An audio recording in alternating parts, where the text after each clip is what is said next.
Exactamente, y tenemos que hablar de temas internacionales. Nos acompaña el doctor Alejandro Larriera, especialista justamente en estas cuestiones, además de docente.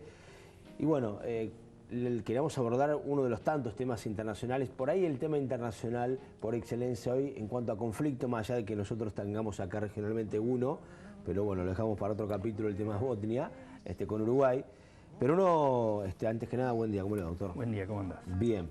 Estuvo hace muy poquito, el jueves pasado, haciendo una disertación y hablando sobre este tema, abordando la problemática de quizás hoy el conflicto a nivel internacional que está centrado en Siria, ¿no? Y la pregunta es ¿por qué? ¿Qué es lo que está pasando ahí? Bien. Es nuevamente el tema de los recursos naturales, como posiblemente va a ser durante muchísimo tiempo. El mundo superpoblado y recursos escasos. En el caso de Siria no es el petróleo, sino es el gas. Ya hay bastante información que apunta que las potencias mundiales creen que el gas va a ser más importante en las próximas décadas que el petróleo. Siria no es un productor importante de gas, aunque han descubierto un yacimiento importante en Homs, que es la tercera ciudad de Siria, pero sí es un nudo de carreteras de gas, un nudo de gasoductos, un cruce importantísimo, que define los grandes gasoductos por dónde van a pasar, si van a pasar por Siria y llegar a Europa, o van a pasar, digamos, Arabia Saudita, Turquía, Grecia, y entonces no pasan por Siria, digamos, es una pelea por quién tiene el control del abastecimiento a Europa, gigantesco consumidor y muy buen pagador.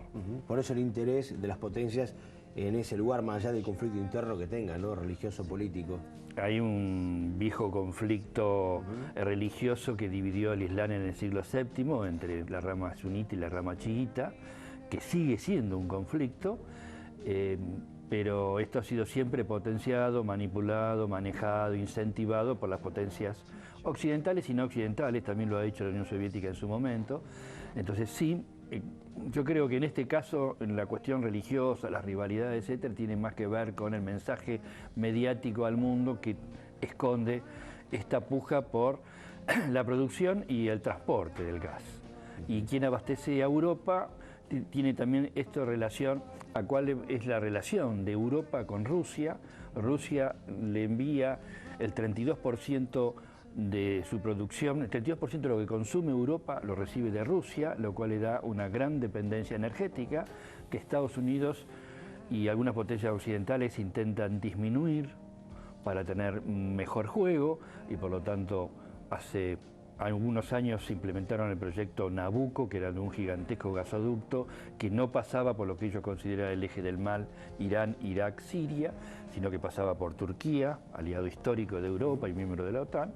Ese megaproyecto Nabucco ha muerto, está prácticamente abandonado, y este acuerdo de la paz con Siria, porque en realidad lo que Estados Unidos ha acordado con Rusia y indirectamente con Siria y ahora con Irán, es que Estados Unidos quiere las manos más libres, quiere seguir tercerizando su presencia mediante otras potencias, Francia, Inglaterra, en el Medio Oriente.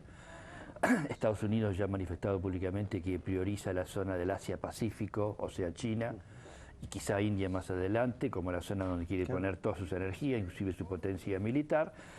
Y además Estados Unidos no tiene la tensión de supervivencia energética que tenía hace unos años con respecto al petróleo, en este caso el petróleo, pero también el gas. Aspira a ser la primera reserva mundial en 3-4 años para el 2017 y autoabastecerse para el 2030-2035. O sea entonces ya ha perdido relativa importancia, ¿no? Estados Unidos tiene perforado varios miles de pozos en este nuevo tipo de petróleo y gas que viene de roca petrificada, del esquisto, igual que el Vaca Muerta en Neuquén nuestro, tiene varios miles de pozos de petróleo, algunos hablan de 20.000 pozos en su propio territorio, domina la tecnología carísima para eso y está en el autoabastecimiento energético, aún con un crecimiento de su economía, lo cual cambia el mapa por la pelea de la energía en el mundo. ¿Hoy por hoy se ha descomprimido un poco la situación en Siria o sigue tal cual pasaba hace algún tiempo cuando hasta se hablaba de un inminente desembarco de Estados Unidos o digamos de intervención concreta a los Estados Unidos. Hoy leemos, lo último tiene que ver con el desarme, que va a llevar, como recién hablábamos, varios años, ¿no? Seguro. Pero digamos, hoy la olla a presión aflojó o está igual. La olla a presión de una posible agresión aérea, sí. Nunca se habló de poner tropa, si poner infantería, poner tropa de pie allí, es otro costo, algo completamente distinto. Los ataques aéreos están suspendidos, casi diría, hoy están fuera de agenda. Esto, yo creo que da para pensar que Siria o el presidente Assad va a ganar esta guerra contra el ejército rebelde sirio, lo cual va a posicionar por el impacto que esto va a significar y porque el gasoducto triunfante posiblemente es lo que Occidente llama el gasoducto islámico o el gasoducto chiita, que sale del sur de Irán, atraviesa Irak, Siria, Mediterráneo, puerto de Tartus en Siria, que es un puerto de base naval rusa, y Europa, y ese sería el gasoducto triunfante, y lo va a posicionar a Siria como un país protagonista y a Irán mucho más, y Estados Unidos no quiere que se hagan muchas olas allí. Es un acuerdo con cierto control. Hoy la mía es una visión optimista en cuanto al conflicto. Claro. Esto significa también claramente un repliegue de Inglaterra y Francia en la misma zona, un posicionamiento distinto de Rusia. No es una película de buenos y malos, cada uno tiene su... Totalmente. ¿No es cierto? Aunque nos han hecho creer eso muchas veces desde Occidente, ¿no? Por supuesto. Los malos allá, los buenos acá. Por supuesto. O sea, en este caso, por ejemplo, se ha demonizado tremendamente al presidente sirio, que no es ni mejor ni peor que la mayoría de los regímenes hoy en el Medio Oriente o en el Gran Medio Oriente, ¿no es cierto? Y es posible que Europa no pueda cortar su dependencia energética de Rusia, lo cual también, por ejemplo, que Alemania es el mayor cliente comercial de Rusia y viceversa, entonces eso hace pensar que quizá Alemania, hoy jefa de Europa, empiece a mirar más hacia el este, sí. Entonces todo lo que fue, lo que siempre decimos, 400 o 500 años de civilización del Atlántico Norte, España, Francia, después Inglaterra, después Estados Unidos, como que está desapareciendo, se está diseminando. El papel de Inglaterra, que queda casi solamente como gran centro financiero mundial, sede en Londres, el resto se desdibuja. Eso tiene significación para nosotros en el tema Malvinas y Atlántico Sur. Está movido. Uno mira y ve que son varios puntos de conflicto a nivel mundial. Hoy toda la atención pasa por Siria, también le estaba leyendo las amenazas permanentes que tienen que ver más con mostrar ese poder de disuasión de Corea del Norte para con los Estados Unidos también. Sí.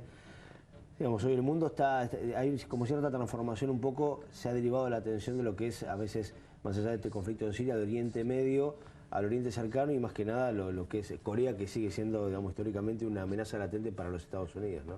Sí, China, no sé. Sí, no hay recursos naturales en pugna en la región. Yo creo que una gran parte de lo que hace Corea es a impulso de su política interna. Siempre cuando llegó el momento, China y Rusia le dijeron, bueno, hasta ahí llegaste, tranquilo. Y, ¿no? Creo que es más mediático que otra cosa. Sí creo que mirando al futuro también debemos resaltar muchísimo el papel del Papa Francisco en esta crisis. Creo que hubo una política mundial que Francisco en la primera etapa lideró de aislamiento de las potencias occidentales en este tema. Creo que parte del papel de Francisco desde el punto de vista geopolítico hoy del Vaticano es un aislamiento y un intento de pérdida de influencia de las peores expresiones del capitalismo mundial. Cuando estaban al borde de la crisis ya casi se había puesto día y hora para el ataque aéreo. Francisco almuerza con la monarquía, con el rey Hussein y su esposa Rania de Jordania. Cuando sale de la reunión una hora y pico después, había firmado un documento de que la única vía era el diálogo y la negociación, etc. Jordania se corre de esto, con eso se fractura la Liga Árabe, que nunca más volvió a apoyar una operación militar de este tipo, salvo Arabia Saudita y Qatar, con la cual Estados Unidos, primer aislamiento o pérdida de apoyo es que estaba impulsando que el mundo árabe lo apoyaba a esto y se quedó sin ese discurso. Después el fracaso en la votación en el Parlamento inglés.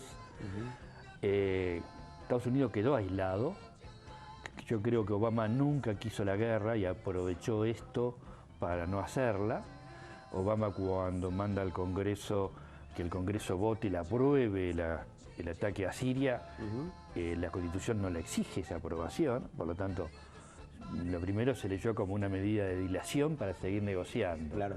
Y después, el mundo hispano en Estados Unidos, hoy casi un 25% de la opinión pública, muy influenciada por la presencia de Francisco, del mensaje de Francisco, ¿sí? No hay grandes liderazgos en el mundo, entonces se resalta más. Sí. Movió el Congreso muchos parlamentarios de Estados Unidos que dijeron acá, y en vista al futuro empezar un papado tono muy geopolítico con semejante operación es muy interesante. Es realmente interesante y creo que hay un par de capítulos y un par de cuestiones que se han abierto aquí que quedan para una próxima visita, que ya lo comprometemos. Por un lado, justamente esto, ¿no? El rol del Papa Francisco, que uno ve también que puertas adentro está intentando cambiar el perfil, modificar ciertas cuestiones históricas de lo que es el propio Vaticano, de adentro hacia afuera, pero también tenemos acá cerquita el conflicto con Bosnia que se ha revivado en los últimos días. Bueno, lamentablemente. Sí, lamentablemente, con los dos hermanos uruguayos. Bueno, cosas que nos quedan ahí dando vuelta, pero que lo reservamos para dentro de muy poquito. Gustoso de recibirlo si usted quiere nuevamente. Cómo no, muchas gracias, que tengan un buen día. Gracias, Alejandro.